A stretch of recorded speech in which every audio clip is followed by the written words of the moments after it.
Assalamualaikum warahmatullahi wabarakatuh. Ketemu lagi dengan Miss April dalam mata pelajaran PPKN ya. Untuk PPKN kelas 9 kita masih pada bahasan di materi bab keempat, yaitu bab keberagaman masyarakat dalam bingkai Bhinneka Tunggal Ika. Namun untuk pertemuan kali ini kita akan membahas materi di poin E, yaitu upaya pencegahan konflik suku, agama, ras, dan antar golongan ya. Karunia indah yang Tuhan berikan dan patut kita syukuri adalah keberagaman bangsa Indonesia.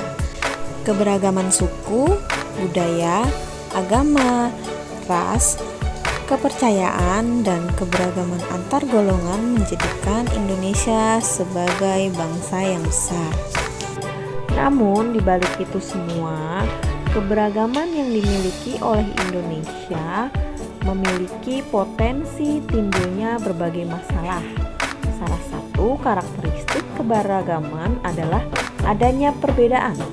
Perbedaan tersebut dapat menjadi salah satu faktor penyebab masalah, seperti putusnya persahabatan, perkelahian antar kampung, dan perkelahian antar pelajar, serta masalah lainnya.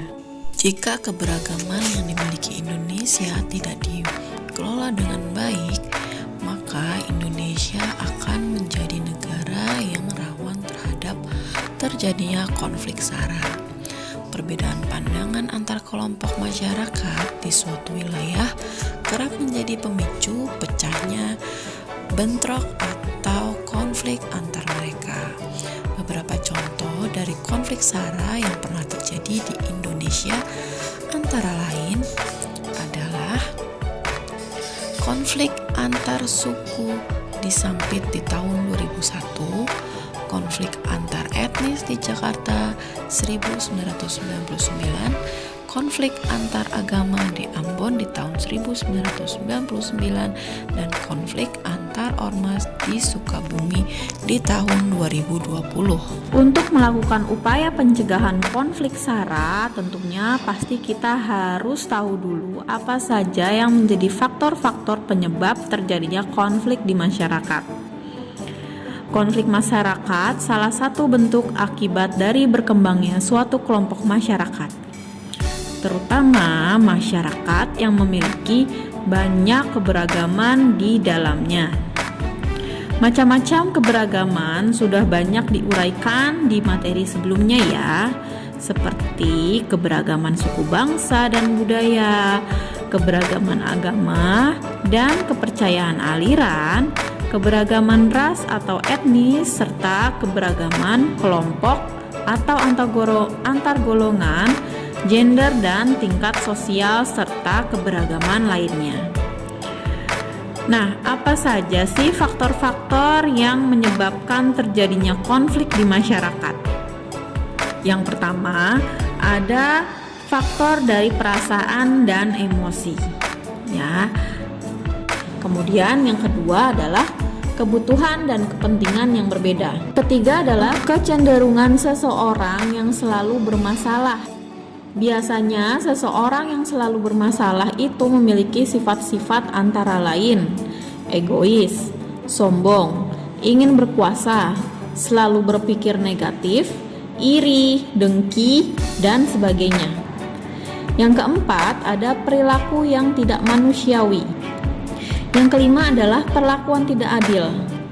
Setiap orang memberikan definisi adil yang berbeda-beda. Jadi misalnya kalau menurut si A sudah adil, tetapi belum tentu menurut si B ini adil.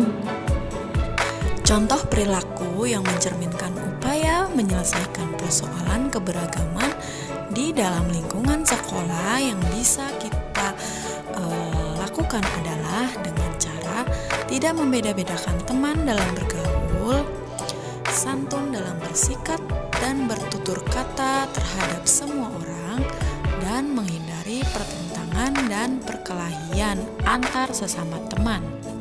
Ada pula perilaku untuk upaya menyelesaikan persoalan keberagaman di lingkungan masyarakat, misalnya dengan menyelesaikan masalah secara musyawarah. Kemudian bisa menjalin kerukunan dan kekeluargaan antar masyarakat. Lalu saling menolong tanpa memandang perbedaan. Selanjutnya ada pula perilaku yang mencerminkan upaya untuk menyelesaikan persoalan keberagaman di lingkungan bangsa dan negara. Misalnya dengan membantu korban bencana alam tanpa memandang perbedaan sara, lalu menerima keanekaragaman budaya sebagai bagian dari budaya bangsa. Dan yang ketiga, bangga menjadi bangsa Indonesia yang bertanah air Indonesia. Semakin besar perbedaan suku, agama, ras, dan antar golongan, maka semakin besar pula potensi konflik yang akan bisa terjadi. Hal ini dapat memicu disintegrasi bangsa dan dapat menggoyahkan persatuan serta kesatuan bangsa.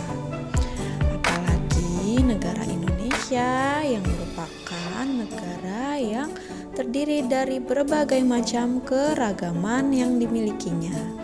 Oleh karena itu, kita sepatutnya bisa menjaga keutuhan dan kesatuan bangsa dengan mencegah terjadinya konflik yang dapat muncul dari keberagaman masyarakat yang dimiliki oleh Indonesia. Upaya pencegahan konflik yang bersifat suku, agama, ras, serta antar golongan ini tidak mudah.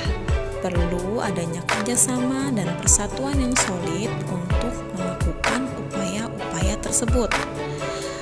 Kerjasama baik dari individual, masyarakat, maupun dari pemerintah, sehingga konflik pun dapat kita antisipasi dan tidak muncul dan semakin melebar.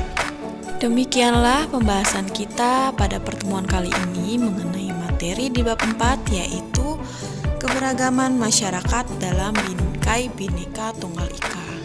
Semoga ilmu yang dipaparkan bisa bermanfaat. Sampai ketemu lagi pada pertemuan selanjutnya. Kurang lebihnya Miss April mohon maaf. Tetap jaga kesehatan dan selalu semangat belajar. Assalamualaikum warahmatullahi wabarakatuh.